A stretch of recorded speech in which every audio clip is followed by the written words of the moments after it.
നമുക്കറിയാവുന്ന പോലെ വലിയ വിവാദമായിരുന്നു താലിബാനിലെ, അതായത് അഫ്ഗാന്റെ വിദേശകാര്യമന്ത്രി ഇന്ത്യയിലെത്തിയപ്പോൾ വാർത്താ സമ്മേളനത്തിൽ നിന്ന് വനിതാ മാധ്യമ പ്രവർത്തകരെ ഒഴിവാക്കിയതിൽ വലിയ പ്രതിഷേധം ഉയർന്നിരുന്നു. ഇപ്പോഴത്തെ വാർത്താ സമ്മേളനത്തിൽ വനിതാ മാധ്യമ പ്രവർത്തകരെ വിലക്കിയതിൽ നിലപാട് തിരുത്തുകയാണ് താലിബാൻ. അഫ്ഗാനിസ്ഥാൻ വിദേശകാര്യമന്ത്രി ആമിർ ഖാൻ മുത്താഖിയുടെ ഇന്നത്തെ വാർത്താ സമ്മേളനത്തിൽ ഭൂരിഭാഗവും വനിതാ മാധ്യമ പ്രവർത്തകരാണ് പങ്കെടുത്തത്. വെള്ളിയാഴ്ചത്തെ വാർത്താ സമ്മേളനത്തിൽ സാങ്കേതിക പിഴവുണ്ടായി എന്നതാണ് അഫ്ഗാനിസ്ഥാന്റെ വിശദീകരണം. വാർത്താ സമ്മേളനം നടന്ന അഫ്ഗാൻ എംബസിയിൽ നിന്ന് നമ്മുടെ ആദിൽ പാലോട് തയ്യാറാക്കിയ റിപ്പോർട്ട് ഒന്നതാണ്. അഫ്ഗാൻ വിദേശകാര്യമന്ത്രി ആമിർ ഖാൻ മുത്താഖിയുടെ വാർത്താ സമ്മേളനമാണ് എനിക്ക് പിന്നിലേക്ക് കാണുന്നത്. നമുക്ക് ദൃശ്യങ്ങൾ കണ്ടാൽ അറിയാം. അഫ്ഗാൻ വിദേശകാര്യ മന്ത്രാലയത്തിലാണ് ഇപ്പോൾ വാർത്താ സമ്മേളനം പുരോഗമിക്കുന്നത്. വെള്ളിയാഴ്ച സമാനമായി നടത്തിയ വാർത്താ സമ്മേളനം വലിയ വിവാദമായിരുന്നു. പ്രത്യേകിച്ച് വനിതാ മാധ്യമ പ്രവർത്തകർക്ക് ഈ വാർത്താ സമ്മേളനത്തിലേക്ക് പ്രവേശിക്കാൻ അനുമതി നൽകിയിരുന്നില്ല. വലിയ വിവാദമായിരുന്നു. അത് പ്രതിപക്ഷം വലിയ തോതിൽ ഏറ്റെടുക്കുകയും ചെയ്തിരുന്നു.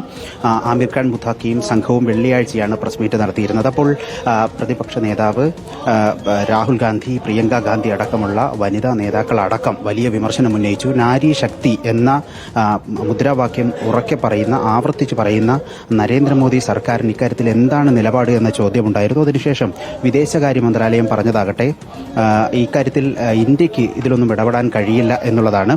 ഏതായാലും ഇന്നിപ്പോൾ വിവാദങ്ങൾക്ക് പിന്നാലെ വനിതകളെ അനുവദിച്ചുകൊണ്ടുള്ള ക്ഷണം താലിബാൻ സർക്കാർ, വിധത്തിൽ പറഞ്ഞാൽ അഫ്ഗാൻ സർക്കാർ അനുവദിച്ചിരുന്നു. നമുക്ക് ദൃശ്യങ്ങളിൽ കാണാൻ കഴിയുന്നുണ്ട്.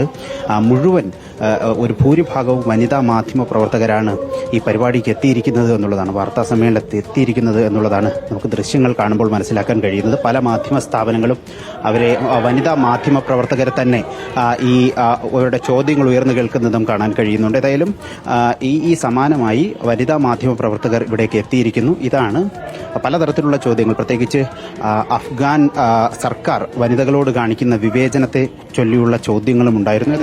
We were not invited for the last press conference.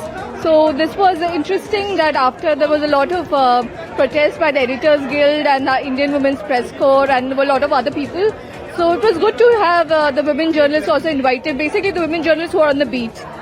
Because most of the people on the diplomatic beat who cover foreign affairs here, many of them are women journalists who have been covering for a long time. Afghan എംബസിയിൽ നിന്നും video journalist Kannan പ്രശ്നത്തിനൊപ്പം reporter Adil Palode, reporter, Delhi.